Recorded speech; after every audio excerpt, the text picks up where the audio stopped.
but it was a viral video of Minister Kulasegaran doing his ceramah, speaking in Tamil to presumably a mainly Tamil crowd, where he asks the voters there, Tamil voters, that they should vote for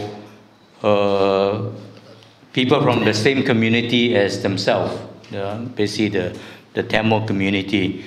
And I think we look at that carefully and decided not to call it an election offense, because the Section 4A of the Election Offences Act, where it talks about offences of promoting feelings of ill will and hostility, it says is to promote feelings of ill will, discontent and hostility between persons of same race or different races, or the same class or different classes. We find this wording to be too broad, is similar wording to the Sedition Act, and so we decided to take a narrower definition of what constitutes hate speech, and that is we follow the International Convention on Political Rights and Civil Rights, where it talks about hate speech is when it promotes violence and discrimination, against another person or group of person.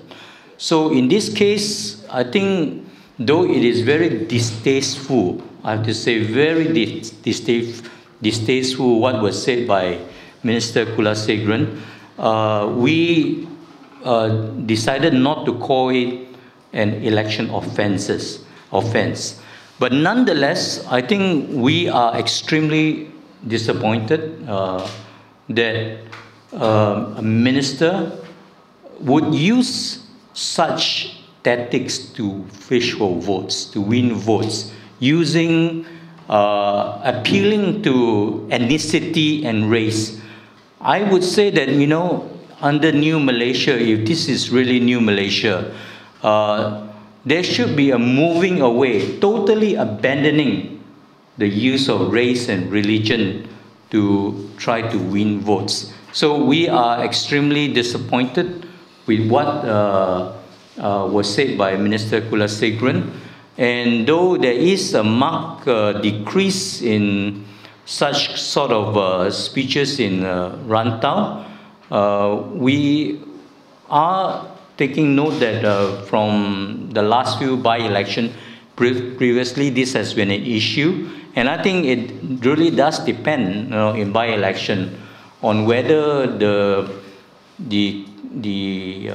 constituency profile, what the constituency profile is. As we saw, Rantau is quite a mixed seat, quite a large number of non-Malay, non-Muslim, and therefore could explain the lowering of the less use of race and religion.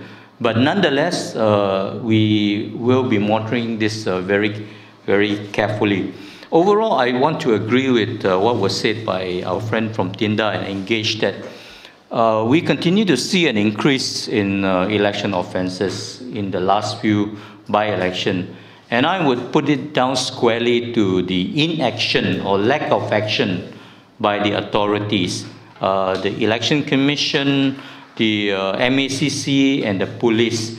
To date, from the first by-election after G14, Sungai Kandis until Rantau, there probably has been thousands, over 1,000 recorded offences, and yet not a single action has been taken. Now, we do not know whether, so the police need to come clean on this, all right? Tell us the status of the investigation. If there is no further action, why? Or if there has been further action, papers, investigation, paper has been submitted to the Attorney General, then the Attorney General office need to explain why no action has been taken. The result of no action taken is the sense of impunity All right, all these political parties and candidates go about, breaking laws with impunity. Now, can you imagine that with other laws, traffic law? If one day we decided, because there's no traffic police around to fine us, we just break all traffic rules, red light, speeding, and seat belt and everything. Can you imagine a situation like that? It will be chaos, and that's actually what is happening with our election. The laws are there, it's quite clear, but nobody is really bothered with it. We see an increase of these offenses.